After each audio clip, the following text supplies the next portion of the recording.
Welcome back to Racing Rundown here on YouTube. We're here with part two of the previews that we're going to have for the upcoming points races on the Kentucky Derby / Oaks Trail at the fairgrounds. Eric already took care of the Rachel Alexander preview. That link will be in the description below so you can check that out. This one is going to be a little bit different because I had a lost recording of a previous Risen Star preview that I lost, and in the interest of getting something out in time for race day, I decided that I'm just going to do a brief explain where I went with my trifecta in the race, then talk about a couple of the horses that I'm choosing to fade in here. This isn't going to be the future formula for previews. We do like to go through every horse and talk about the positives and negatives with them. Just I wanted to, in the interest of getting something out before race day, just do a brief show in the time that I have to get it out before race day. I'm recording this very late on Friday night, so you can understand how much crunch time I'm up against. But before we get into that, I just want to mention, obviously I already talked about Eric's preview. We have been away from YouTube for a little bit of time. We are going to be coming back. We're going to be doing a Kentucky Derby Power 5 at some point within the next week and a half. I believe Eric touched on that in his preview of the Rachel Alexander, but if he didn't, then I'm mentioning that here. You can also find us regularly every week on our podcast, which you can find on pretty much every podcast platform that is around there. We have been there doing weekly episodes, so even though we have been away from YouTube for quite a while, we still are producing weekly content, and podcast is definitely where you'll get the best content, the most content from us, so definitely be sure to check it out there. And without any further delay, we'll get into this running of the Risen Star Stakes, and I'll start off with where I'm going in this race, and it's not going to be very exotic or anything. I am going to be picking the favorite, Smile Happy, but there's a couple reasons for that. And I think this race you can feel very good about picking Smile Happy because there's a lot of horses in here that I think are going to take money. So Smile Happy is going to be a favorite in this race, but I'm not sure that he's going to be completely overwhelming. Sure, could he be something like 6-5 or 3-2, something short like that? Yeah, I don't think he's going to be that short though, because there's a lot of other horses in here. You have your Slowdown Andys, your Zandons, and then your Papa Caps and your Epicenters that I think will all take a decent amount of money in here. So I think the price is going to be passable on Smile Happy. But the real thing is that the form from the Kentucky Jockey Club has just been through the roof. We've now had 3 Kentucky Derby points winners come out of that race. Last month at the fairgrounds and the Lecomte Stakes, Call Me Midnight, who ran 5th in that Kentucky Jockey Club, beat Epicenter and Papa Cap, who are coming back for this race. 2 weeks before this upcoming weekend, I should say, White Abarrio, the 3rd place finisher from the Kentucky Jockey Club, took out the Holy Bull Stakes. And then this past weekend, Classic Causeway won at Tampa Bay Downs in the Sam Davis Stakes very impressively.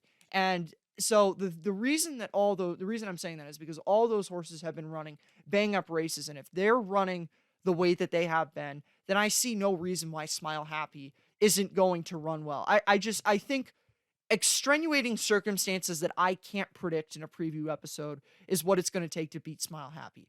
I don't know that I'm ready to say Smile Happy is, Kentucky Derby favorite or anything. Obviously, he's a Kentucky Derby favorite right now among the horses that are eligible for the Derby, not including any horses trained by Bob Baffert. But I think that Smile Happy has the potential to be really, really good. And if the horses have been running really well from the Kentucky Jockey Club, I can only imagine that he is going to come out and run a huge race here. So he's going to be my pick. I'm going to swallow whatever the short-ish price is going to be. Who knows, though? I could just be spewing complete nonsense, and he could end up going off 6-5 or even money. But I'd like to think that he's going to take a little bit less money than maybe some might think. Going to the other horses that I like in this race. I like 3 horses in here. They're all from the trifecta from the original Risen Star preview that I had.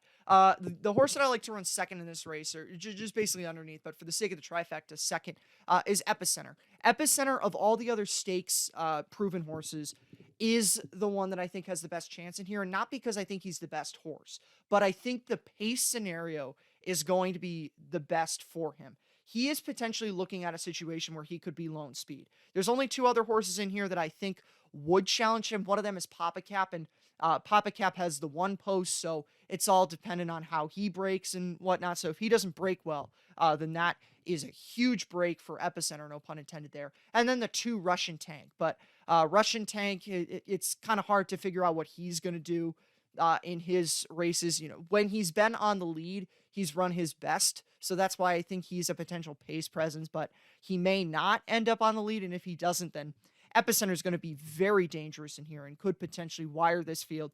Certainly would be very difficult for a horse like Smile Happy to run down, but I think Smile Happy has the talent to run down a horse like Epicenter. But Epicenter's dangerous.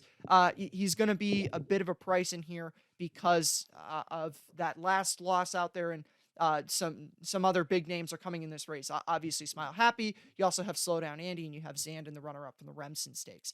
The final horse that I'm going to be using for third in my trifecta is Bodick, and he's I didn't dislike any of the allowance horses in this race, but I kind of felt like I had some really good upside with Bodick. I think he's going to be a price in here, and it's certainly a bit of a reach, but I'm mainly playing Bodick based on, well, his first 2 wins were nice enough races. The one concern is he's going from 6 furlongs to 1 mile and an eighth. So that's a little bit concerning there, but he is a full brother to 2017 Sunland Derby winner Hence. And that's the big reason why I'm playing him here, is because he is from that same breeding that produced a Kentucky Derby points race winner a few years back. Now, do I think that he's going to win this race? No, I don't. I think he's way too over his head, but at the price he's going to be, I think that you have a decent shot to get him home third in this race if he runs anything like his full brother Hence had during his Kentucky Derby trail. So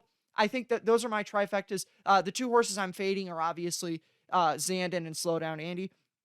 For Zandon, I think I'm a little bit concerned about him given the lack of sample size that he has. While I haven't disliked any of his first 2 efforts, and I think that Mo Donegal's a very good 3-year-old, I just don't know what Zandon is. And I can feel a lot more comfortable in Smile Happy, because Smile Happy ran really well in his win in the Kentucky Jockey Club, and the horses from that race have been coming off and running huge races. Can't necessarily say that about the Remsen aside from Mo Donegal, but Mo Donegal got the nose down in front of Zandon in that race.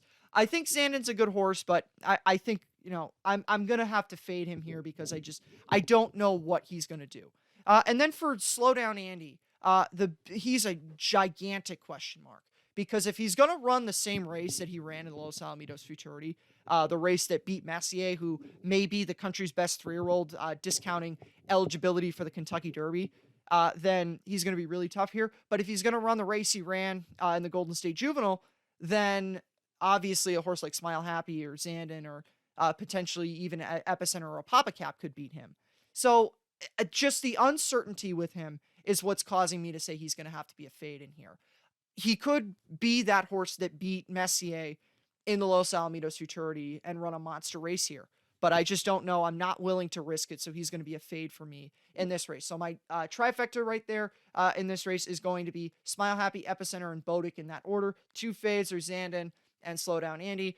We'll be back next week. We're going to have a pair of previews for, I believe it's going to be the Saudi Cup and the Rebel Stakes, and we will be back, or at least I will be back to the traditional formula. Eric didn't screw up like I did this week. So hope that you enjoyed this preview. Hopefully we'll be able to give you some pointers in this race and make a little bit of money out of here, and we'll see you next week. And like I already mentioned, if you haven't subscribed to us on our podcast platform, so you can get the most up-to-date content from us. Have a good one. We'll see you next week.